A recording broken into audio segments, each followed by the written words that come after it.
ਪੰਜਾਬੀਆਂ ਦੇ ਲਈ ਸਿੱਖਾਂ ਦੇ ਲਈ ਮਾਣਮੱਤਾ ਦਿਨ ਜਿਹੜਾ ਇਹ ਅੱਜ ਦਾ ਹੋ ਗਿਆ ਆ।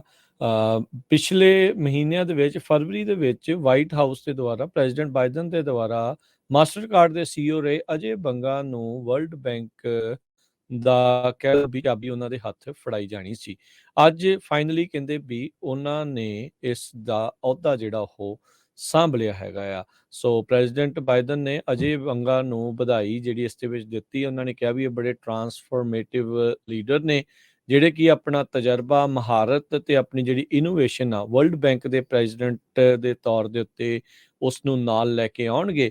ਤੇ ਕਹਿੰਦੇ ਵੀ ਅਸੀਂ ਦੇਖਦੇ ਹਾਂ ਵੀ ਅਸੀਂ US ਦੇ ਨਾਲ ਜਿਹੜਾ ਵਰਲਡ ਬੈਂਕ ਦੀ ਜਿਹੜੀ ਲੀਡਰਸ਼ਿਪ ਆ ਉਸ ਦੇ ਜਿਹੜੇ ਸ਼ੇਅਰ ਹੋਲਡਰ ਆ ਸਾਰੇ ਹੀ ਮਿਲ ਕੇ ਦੁਨੀਆ ਦੇ ਵਿੱਚ ਜਿਹੜੇ ਇਸ ਟਾਈਮ ਬੈਂਕਿੰਗ ਦੇ ਚੈਲੰਜਸ ਜਿਹੜੇ ਚੱਲ ਰਹੇ ਆ, ਚਾਹੇ ਗਰੀਬੀ ਨੂੰ ਹਟਾਉਣਾ ਆ, ਕਲਾਈਮੇਟ ਚੇਂਜ ਨੂੰ ਜਿਹੜਾ ਉਹ ਨਜਿੱਠਣਾ ਆ, ਇਸ ਦੇ ਵਿੱਚ ਮਿਲ ਜੁਲ ਕੇ ਕੰਮ ਕਰਾਂਗੇ। ਅੱਜ ਇਹਨਾਂ ਨੇ ਬੋਰਡ ਆਫ ਗਵਰਨਰਸ ਦੇ ਜਿਹੜੇ ਆਰਗੇਨਾਈਜੇਸ਼ਨ ਦੇ ਵਰਲਡ ਬੈਂਕ ਦੇ ਪ੍ਰੈਜ਼ੀਡੈਂਟ ਦੇ ਅਹੁਦੇ ਦੇ ਵਜੋਂ ਕਾਰਜਕਾਲ ਜਿਹੜਾ ਆ ਉਹ ਸਾਂਭ ਲਿਆ ਆ। ਫਰਵਰੀ ਦੇ ਵਿੱਚ ਪ੍ਰੈਜ਼ੀਡੈਂਟ ਬਾਈਡਨ ਨੇ ਅਜੇ ਬੰਗਾ ਨੂੰ ਨੋਮੀਨੇਟ ਕੀਤਾ ਸੀ।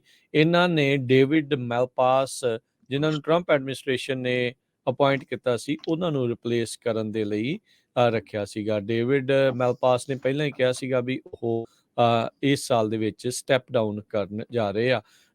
ਅਜੇ ਬੰਗਾ ਇਸ ਤੋਂ ਪਹਿਲਾਂ ਮਾਸਟਰਕਾਰਡ ਦੇ ਨਾਲ ਜਿਹੜੇ ਸੀਈਓ ਜਿਹੜੇ ਉੱਥੇ ਰਹੇ, ਐਗਜ਼ੈਕਟਿਵ ਰਹੇ ਆ। ਤੇ ਇੱਕ ਹੁਣ ਜਿਹੜੀ ਇਕੁਇਟੀ ਫਰਮ ਜਰਨਲ ਅਟਲਾਂਟਾ ਉਸ ਦੇ ਵਿੱਚ ਕੰਮ ਕਰ ਰਹੇ ਸੀਗੇ। ਸੋ ਅਜੇ ਬੰਗਾ 5 ਸਾਲ ਦੀ ਟਰਮ ਦੇ ਲਈ ਵਰਲਡ ਬੈਂਕ ਦੇ ਲਈ ਚੁਣੇ ਗਏ ਆ।